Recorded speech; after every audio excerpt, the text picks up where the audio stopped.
Education ಬೇಕು ಅಂತ ಸೇರ್ಕೊಂಡಿರ್ತೀವಿ. ಸಿಲೆಬಸ್ಸೇ complete ಆಗಲಿಲ್ಲ ಅಂದರೆ ನಾವೇನು ಮಾಡೋದು? ಬರ್ತಾ ಇದೀವಿ, ಹೋಗ್ತಾ ಇದೀವಿ, ಏನು ನ್ಯಾಯ ಸಿಗ್ತಾ ಇಲ್ಲ. ಇಲ್ಲಿ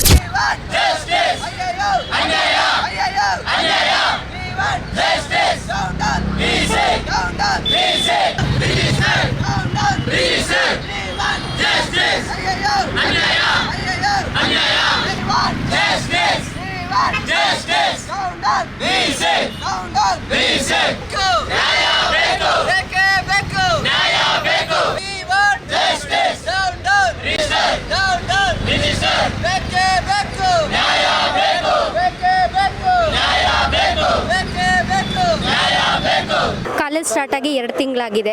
ಬರ್ತಾ ಇದ್ದೀವಿ, ಹೋಗ್ತಾ ಇದ್ದೀವಿ ಅಷ್ಟೇ. ಏನು ಯೂಸ್ ಆಗ್ತಾ ಇಲ್ಲ. 2 ಅವರ್ ಜರ್ನಿ ಮಾಡ್ಕೊಂಡು ಬರ್ತೀನಿ. ತಿಂಡಿ ತಿಂತೀನೋ ಇಲ್ವೋ ಗೊತ್ತಿಲ್ಲ. 10 ಗಂಟೆಗೆ ಬರಬೇಕು ಅಂದ್ಕೊಂಡು ಬರ್ತೀನಿ.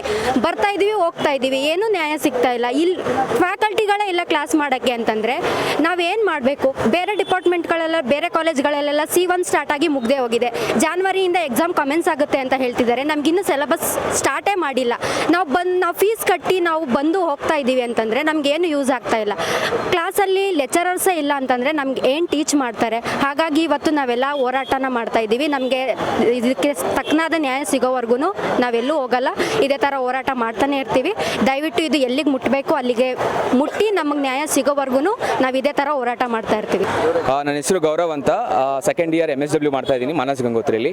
ಇಲ್ಲಿ ಈಗ ಸಮಸ್ಯೆ ಏನಾಗಿದೆ ಅಂದರೆ ನಾವು 90 ಜನ ಸ್ಟೂಡೆಂಟ್ಸ್ ಇದ್ದೀವಿ, 3 ಜನ ಫ್ಯಾಕಲ್ಟೀಸ್ ಇರೋದು. ಸೊ ಟೈಮ್ಲಿ ಸಿಲೆಬಸ್ ಕಂಪ್ಲೀಟ್ ಆಗ್ತಿಲ್ಲ.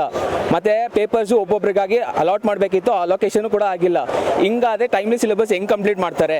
ನಾವು ಸೇರ್ಕೊಂಡಿರೋದು ಯಾಕೆ ಅಂದರೆ ಕ್ವಾಲಿಟಿ ಎಜುಕೇಷನ್ ಬೇಕು ಅಂತ ಸೇರ್ಕೊಂಡಿರ್ತೀವಿ. ಹಿಂಗೆ ಆದರೆ ಕ್ವಾಲಿಟಿ ಎಜುಕೇಷನ್ ಹೆಂಗೆ ಕೊಡೋಕ್ಕೆ ಸಾಧ್ಯ? ಸಿಲೆಬಸ್ಸೇ ಕಂಪ್ಲೀಟ್ ಆಗಲಿಲ್ಲ ಅಂದರೆ ನಾವೇನು ಮಾಡೋದು? ಅದ್ರ ಬೇರೆ ಪ್ರಾಕ್ಟಿಕಲ್ ಅಂತ ಬೇರೆ ಒಂದಿದೆ ನಮಗೆ ಸೋಷಲ್ ವರ್ಕಲ್ಲಿ. ಸೊ ಅದಕ್ಕೆ ಇನ್ಚಾರ್ಜ್ ಫ್ಯಾಕಲ್ಟೀಸ್ ಬೇಕೇ ಬೇಕು ನಮಗೆ. ಸೊ ಹಾಗಾಗಿ ಈ ಮನವಿನ ದಯವಿಟ್ಟು ಪರಿಗಣಿಸಿ ಮತ್ತು ಸೂಕ್ತ ಕ್ರಮ ತಗೊಳ್ಳೇಬೇಕು. ನಮಸ್ಕಾರ.